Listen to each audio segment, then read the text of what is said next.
ढूंढा और अब सीबीआई जवाब तलाश रही है। अस्पताल के पूर्व प्रिंसिपल से लेकर के साथी डॉक्टर तक, अस्पताल के गार्ड से लेकर सीसीटीवी तक, इंच दर इंच इन्वेस्टिगेशन ऑन है। सीबीआई हर एंगल से जांच पड़ताल कर रही है कि आखिर डॉक्टर बिटिया की मौत का असली गुनहगार कौन है। देश की बेटी के साथ हैवानियत के स्क्रिप्ट लिखने वाला आखिर है कौन। क्या जूनियर डॉक्टर के साथ रेप हुआ और फिर मर्डर, या वो एक गैंग रेप का शिकार हुई थी।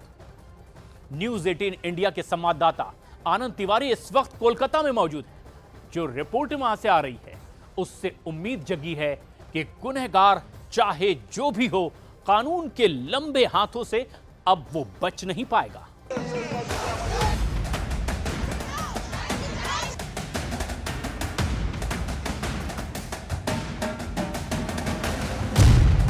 क्या हुआ था 8-9 अगस्त की रात? आरजी कर अस्पताल में हुई दरिंदगी का क्या है पूरा सच? अस्पताल प्रशासन ने क्या छुपाया, क्या बताया? ट्रेनी डॉक्टर के साथ रेप हुआ या गैंग रेप? 8 दिनों बाद डॉक्टर रेप केस में अब तक मिले कौन कौन से सबूत? सीबीआई को जब से इस मामले की जांच का जिम्मा मिला है, जब से सीबीआई के 25 अधिकारियों की टीम इस मामले के हर एक पहलू की तफ्तीश कर रही है। सीबीआई इस मामले का हर वो सिरा जोड़ने की कोशिश कर रही है जो अधूरा रह गया है। इतना ही नहीं, इस मामले से जुड़े करीबन 15 से ज्यादा किरदारों से सीबीआई अब तक पूछताछ कर चुकी है और इस पूरे मामले में सीबीआई अभी कई और लोगों के बयान दर्ज करेगी। पूर्व प्रिंसिपल से दूसरी बार की पूछताछ आज सीबीआई हेडक्वार्टर में लगातार चल रही है। इकलौती बेटी थी, मुफलिसी की चादर में मोती सा संजोए माँ बाप की आंखों का तारा। कौड़ी कौड़ी जोड़कर बेटी के अरमानों को संजोने के लिए माँ बाप ने जिंदगानी लगा दी। सपने सच भी हुए, बेटी डॉक्टर बन गई। चेस्ट मेडिसिन विभाग में एमडी सेकंड ईयर की स्टूडेंट थी, लेकिन डॉक्टर बिटिया परवान भर्ती उसके पहले ही एक भयावह काली रात ने सब कुछ तबाह कर दिया। हैवानियत भी हुई तो वहां जिसे अस्पताल कहते हैं। कोलकाता के ट्रेनी डॉक्टर केस की क्रोनोलॉजी देखिए, फिर बताएंगे कि अब तक केस का क्या है अपडेट। 8-9 अगस्त की रात ट्रेनी डॉक्टर की नाइट ड्यूटी थी। रात के तब 10 बजे थे। बाकियों की तरह स्टाफ के साथ खाना खाया और जहां अस्पताल में सबका रेस्ट का ठिकाना था, सेमिनार हॉल, वहां पहुंच गए सुस्ताने। जिसके बाद फिर शुरू होती है सुबह तक की ड्यूटी। सुबह 8:30 बजे सेमिनार हॉल का दरवाजा स्टाफ खोलता है और पता चलता है कि ट्रेनी डॉक्टर जख्मों की कई निशानों के साथ बेहोश पड़ी है।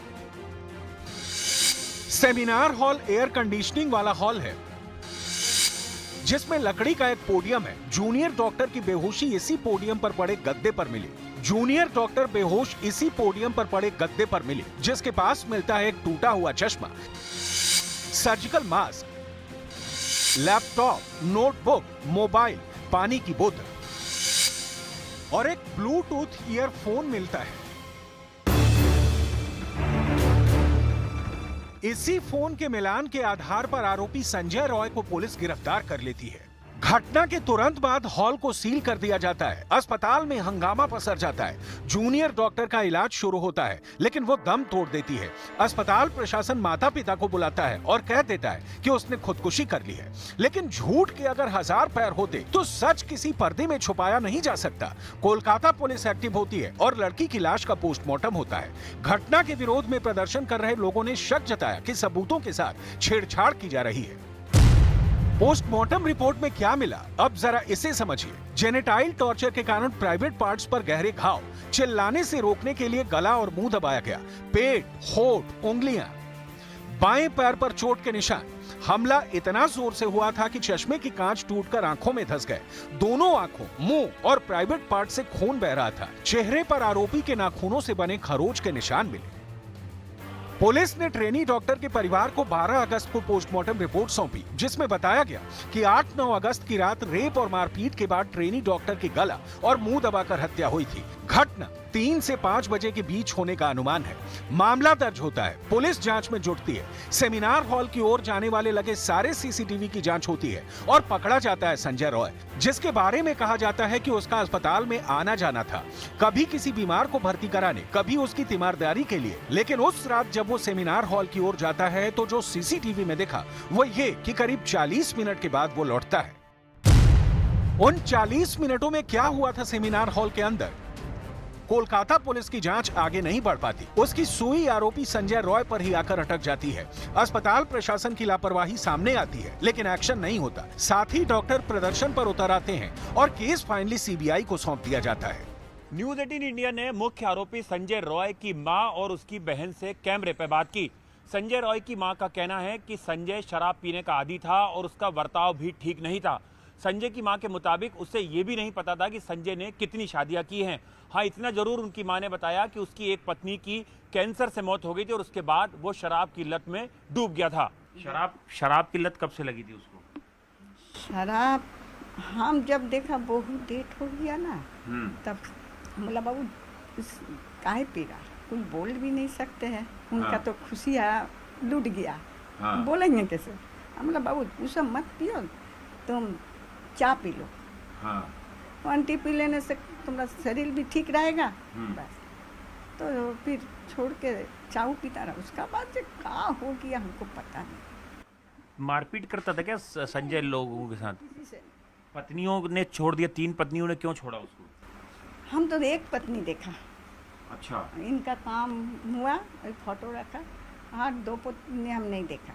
आप एक मदर हैं, एक वाइफ हैं, वो भी लड़की किसी की बेटी थी। आपको लग रहा है ऐसे आरोपी को क्या सजा मिलना चाहिए? देखिए, ये तो इस तरह से किसी लड़की का, हम खुद लड़की हैं, सबसे बड़ा बात तो मुझे समझ आ रहा है। एक लड़की का संग ऐसा तो पहला बात दुनिया का कोई लड़का कोई भी कभी नहीं करना चाहिए। बहुत गलत हुआ। अगर गलत किया है वो तो गलती किया है, अगर किया है तो जो सज़ा सरकार दे, आइन दे, जो सज़ा दे मुझे मंजूर है। सीबीआई सूत्रों के मुताबिक अब तक की तफ्तीश में सीसीटीवी फुटेज में नजर आ रहा है कि आरोपी संजय रॉय गुरुवार रात करीब 11 बजे हॉस्पिटल आता है। वो अस्पताल पहुंचने के बाद करीब 30 मिनट अस्पताल में ही रुकता है। इस 30 मिनट में आरोपी संजय रॉय की मूवमेंट अस्पताल में नजर आ रही है। इसके बाद वो दोबारा देर रात 3:45 से 3:50 के बीच अस्पताल आता है और किसी मकसद से सेमिनार रूम के अंदर जाता हुआ नजर आया है, जिसके करीब 35 मिनट बाद वो सेमिनार रूम से बाहर निकल आता है। सूत्रों के मुताबिक ट्रेनी डॉक्टर और उसके दोस्तों ने खाना रात में करीब 12 बजे ऑर्डर किया था। ये खाना एक ऑनलाइन ऐप के जरिए मंगवाया गया था। कोलकाता पुलिस ने इस डिलीवरी बॉय के बयान भी दर्ज किए थे। पोस्टमार्टम रिपोर्ट के मुताबिक पीड़िता की मौत भी आखिरी बार खाना खाने के 3.5 से 4 घंटे बाद हुई। सीबीआई संजय रॉय के मोबाइल फोन की डिटेल्स को भी खंगाल रही है। साथ ही उसका मोबाइल लोकेशन ट्रेस करके उस रात उसकी मूवमेंट को एनालाइज कर रही है। लेकिन उन 40 मिनटों में क्या हुआ था सेमिनार हॉल के अंदर, इसका सच अब तक सामने नहीं आया है। सीबीआई सूत्रों के मुताबिक अब तक उन्होंने पीड़िता के 3 साथी डॉक्टरों से पूछताछ की है। उनसे पूछताछ की गई कि जिस रात अपराध हुआ उस रात के बारे में वो क्या जानते हैं। जब उन्होंने पीड़ित डॉक्टर के साथ खाना खाया तो क्या हुआ, उन्होंने अपने बयान दर्ज करा दिए हैं। सीबीआई ने ये भी पूछताछ की कि वो आखिरी व्यक्ति कौन था जिसने उस रात लड़की को देखा था।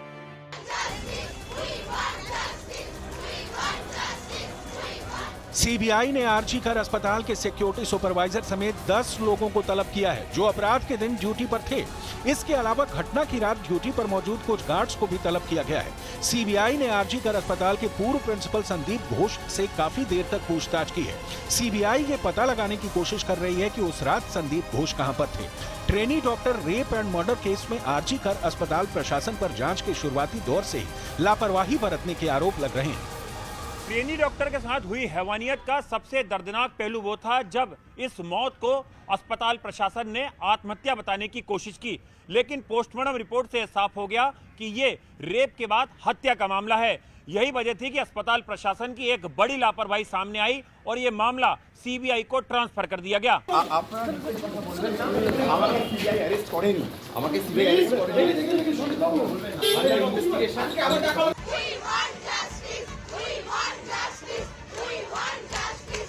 दावा किया जा रहा है कि अगर डॉक्टर्स ने प्रदर्शन ना शुरू किया होता तो आरजी कर मेडिकल कॉलेज के प्रिंसिपल रहे संदीप घोष, मेडिकल कॉलेज प्रशासन और कोलकाता पुलिस मामले को दबाने में जुटी थी।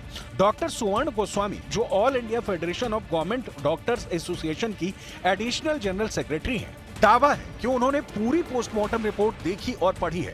डॉक्टर सुवर्ण गोस्वामी का दावा है कि महिला डॉक्टर के प्राइवेट पार्ट से 150 ग्राम सीमन मिला है। दावा है कि 150 ग्राम सीमन एक शख्स का नहीं हो सकता। साथ ही महिला डॉक्टर के शरीर पर जिस तरह से चोट के निशान हैं, उसके आधार पर भी ये दावा है कि ये केवल एक शख्स का काम नहीं है। तो क्या इसी सेमिनार हॉल में संजय राय के अलावा कुछ और भी लोग थे जिन्हें बचाने की कोशिश हुई है? This much of amount of semen, it may not come from only one single man. So, you cannot rule out involvement of multiple men, more than one man. You cannot rule out. There is every possibility of involvement of multiple men. 8 और 9 अगस्त की रात आखिर seminar hall के अंदर क्या हुआ था, यह सच क्या वाकई बाहर आ पाएगा? क्योंकि सेमिनार हॉल के अंदर सीसीटीवी कैमरे नहीं लगे हुए थे। यही वजह है कि सीबीआई इस घटना का पूरा सच पता लगाने की कोशिश कर रही है। इतना ही नहीं, सीबीआई ट्रेनी डॉक्टर के करीबी दोस्तों और जूनियर और सीनियर डॉक्टर के बयान भी दर्ज कर रही है, ताकि इस घटना से जुड़ा हर एक पहलू सीबीआई पता लगा पाए और सच तक पहुंच पाए। जिस निर्दयता से डॉक्टर बेटी को मारा गया, कहा जा रहा है कि आरोपी केवल एक नहीं बल्कि कुछ और लोग भी हो सकते हैं। लेकिन सच क्या है? सीबीआई सूत्रों के मुताबिक उन्हें अब तक गैंगरेप के कोई सबूत नहीं मिले हैं। इस बीच जिनसे पूछताछ की जाने वाली है, उनकी लिस्ट बढ़ती जा रही है। सीबीआई ने आरजी कर हॉस्पिटल के करीब 30 से 35 इंटर्न, ट्रेनी डॉक्टर्स और अन्य लोगों की लिस्ट तैयार की है, जिनसे सीबीआई जल्द पूछताछ कर सकती है। सीबीआई ने वारदात की जगह पर आरोपी के साथ सीन रिक्रिएट भी किया है। मसलन आरोपी के कोलकाता पुलिस और सीबीआई को दिए बयानों की तस्दीक की है। सूत्रों के मुताबिक पीड़िता के परिवार वालों ने इस वारदात में कुछ और लोगों के शामिल होने का शक जताया है। सीबीआई की टीम इस बात की भी जांच कर रही है कि कहीं अस्पताल में किसी तरह की कोई गैर कानूनी गतिविधि तो नहीं चल रही थी, जिसका कनेक्शन इस वारदात से हो। कोलकाता जूनियर डॉक्टर के साथ हुई हैवानियत की घटना से जुड़े सवाल अब भी हवा में तैर रहे हैं। केस की कुछ और डिटेल देखने से पहले देखिए कि अब तक इस केस में क्या हुआ। 8 से 9 अगस्त आरजी कर मेडिकल कॉलेज में रात में डॉक्टर के साथ दरिंदगी। 9 अगस्त अस्पताल के सेमिनार हॉल में डॉक्टर बेहोशी की हालत में मिली। 10 अगस्त आरोपी की गिरफ्तारी, पीड़िता के परिवार को पोस्टमार्टम रिपोर्ट सौंपी गई। 11 अगस्त अस्पताल के विभागों में फेरबदल। 13 अगस्त कलकत्ता हाईकोर्ट ने सीबीआई जांच का आदेश दिया। 14 अगस्त आरजी कर अस्पताल में रात में तोड़फोड़ की गई। क्या ट्रेनी डॉक्टर के साथ रेप हुआ या फिर गैंगरेप? इस पूरे मामले में वारदात में कितने लोग शामिल हैं?